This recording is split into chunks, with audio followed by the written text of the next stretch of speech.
Oh yes, there it is, folks. I found what I was looking for. It was called the Barons' War. As you can see, it says Magna Carta originated as an unsuccessful attempt to achieve peace between the royalist and rebel factions in 1215 as part of the events leading to the outbreak of the First Barons' War. England was ruled by King John III of the Angevin kings. Although the kingdom had a robust administrative system, the nature of government under the Angevin monarchs was ill-defined and uncertain. So, John and his predecessors had ruled using the principle of vis et voluntas, or force and will. That's what Mnangagwa is doing. He's ruling by force and will, taking executive and sometimes arbitrary decision. Songezo, often justified on the basis that the king was above the law. In our case, the king does not say it expressly that he's above the law, doesn't say it explicitly, but he shows it by not respecting the will of the people who went for elections, by rigging elections, what Faz is doing. So this is just acting like a king. That's why I'm saying Mnangagwa is acting like a king, and he is a king. Many contemporary writers believed that monarchs should rule in accordance with the custom and the law, with the counsel of the leading members of the realm, but there was no model for that should happen if a king refused to do so. So that's why I'm saying that the gun is ahead of the pen. If Mnangagwa refuses to follow the constitution, there is nothing that can stop him from doing that, because he has got authority. And where does he get this authority from? He gets it from the gun, the military, the Zimbabwe military, the state apparatus that he has got, that have got monopoly on violence, makes him to do as he pleases, even though he should follow the constitution. But he is a constitutional delinquent, him, President Emerson Mnangagwa. So this is where we see here the war, the first Barons' War. I think there was also a second Barons' War. The Barons, by the way, were people that were ruling with the King of England. So Barons, we can call them MPs. Okay. So the Barons these were landowners. Okay. So the multiple landowners in England were all being led by one king, who was the King of England. In the case of Zimbabwe, we have got Emerson Mnangagwa, who is the king, president of Zimbabwe, leading the parliamentarians, the MPs, whom we can call the barons, the land barons. Okay, I'm just saying it as an example, but so they would, in any case, represent the barons. So we have the Barons' War right now. All right. So historically, it led to the Magna Carta, which is really a piece of legislation that led to the respect of human rights. So this is where we find ourselves. So I want you to say something. This Great Britain, it didn't just become great. Somebody had to fight for the Great Britain.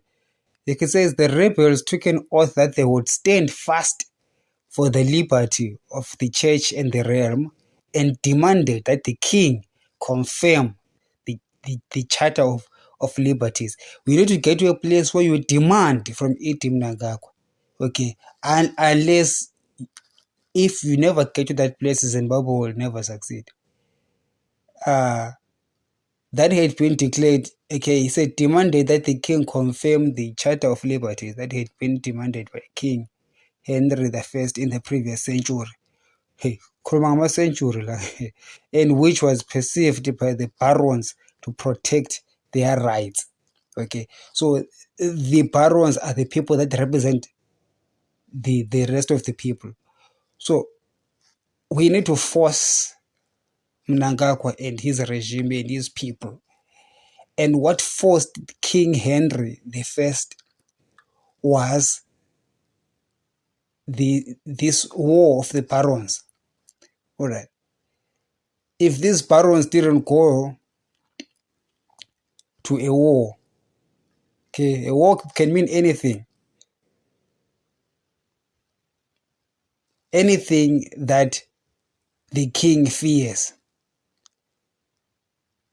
Mnangagwa surely fears something. Surely his ZANU-PF function, there is something that they fear. And when we say we're bringing war to them, it means we're bringing something which they deeply, deeply fear. They deeply dread. Something that they see with their eyes and melt.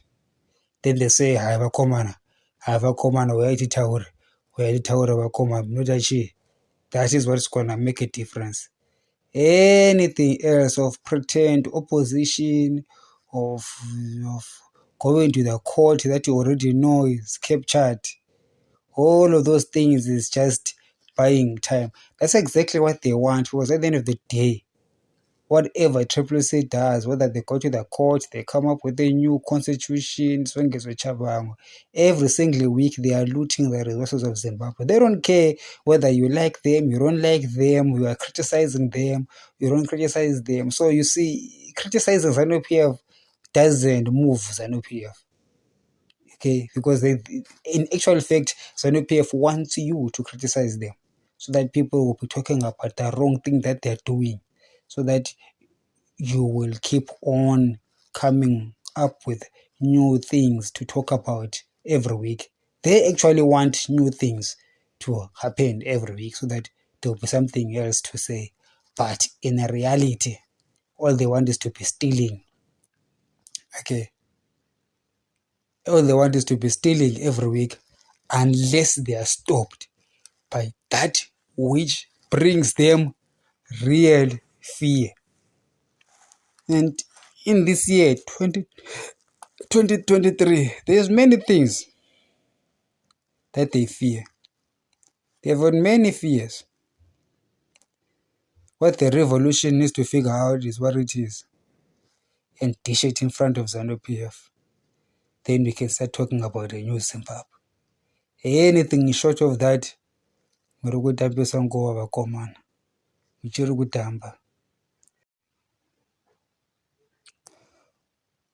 so the Barons' War, it is Magna Carta Libertatum, that is medieval Latin for Great Charter of Freedoms, commonly called Magna Carta or sometimes Magna Carta, is a royal charter of rights agreed to by King John of England at Runnymede near Windsor on 15 June 1215.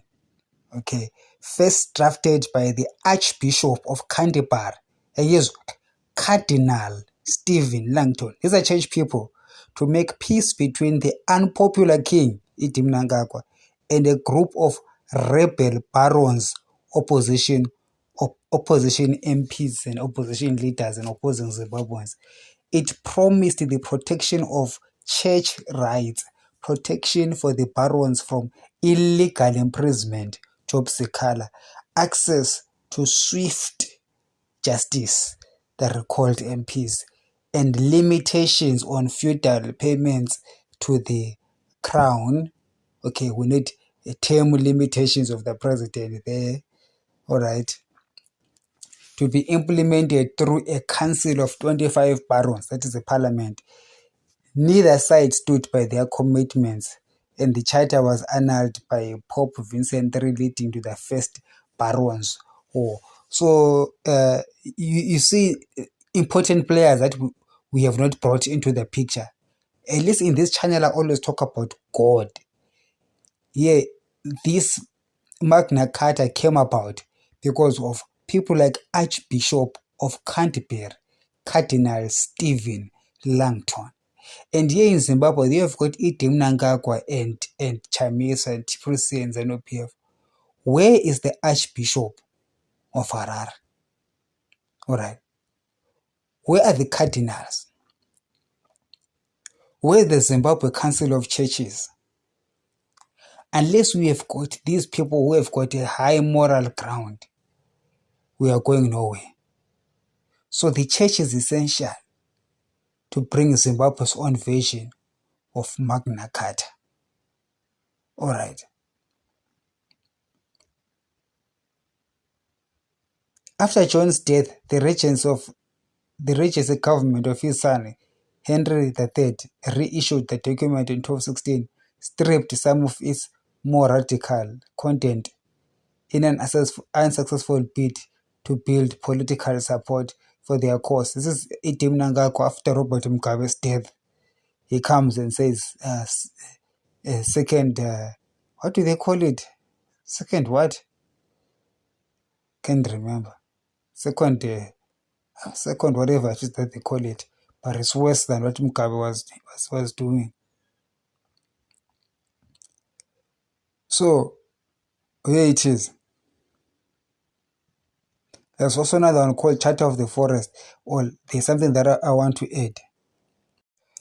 Another important historical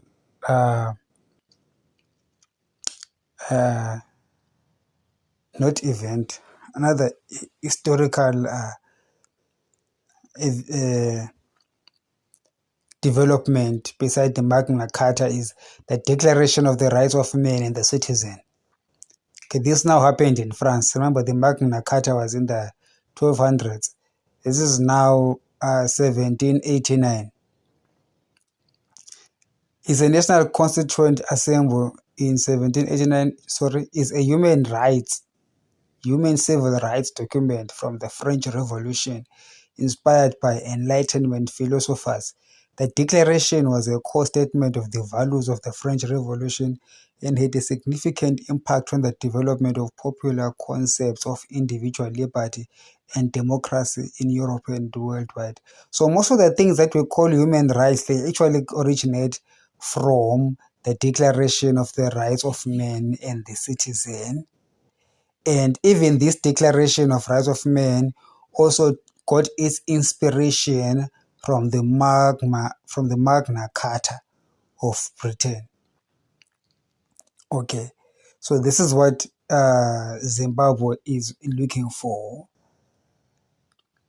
All right, the content of the document emerged largely from the ideas of Enlightenment. Lafayette prepared the principal draft in consultation with his close friend Thomas Jefferson, one of my favorite American presidents, in August 1789. Abe Emmanuel Joseph Sykes and Honore Mirabeau played a central role, blah blah. Okay, so I just wanted to bring these two documents.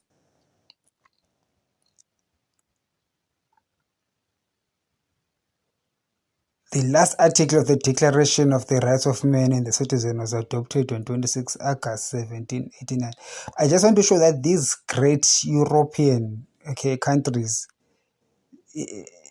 there was conflict before they developed, and that conflict led to the respect of human rights.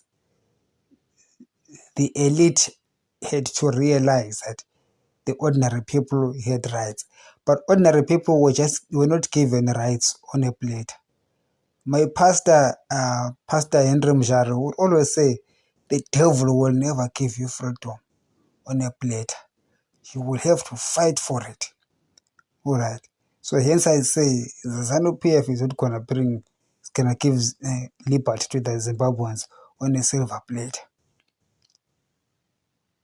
We need to fight for it. Another concept, enlightenment.